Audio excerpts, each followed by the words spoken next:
Tanya Ross of TDR Academy of Movement and Therapy.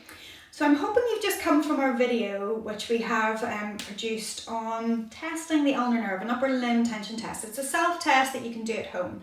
So if you have found that you are a positive result on that for nervy symptoms, then these movements, these gentle movements that the next series of videos are going to give you are little home methods that you can play with to see, can we slide and glide or floss the nerve to see if it can help reduce down those symptoms. Again, make sure you've watched our first video on neurodynamic testing just to follow through on information about why it's important and what to do with it.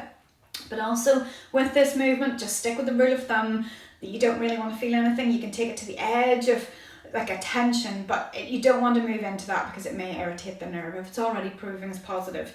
So the first movement is, don't listen, it's like the test, pretty much exactly the same, but we're going to put the hand onto the ear and then move, turning the elbow up and turning the fingers down, and then release. And again, you're doing it around about 10 times if you can.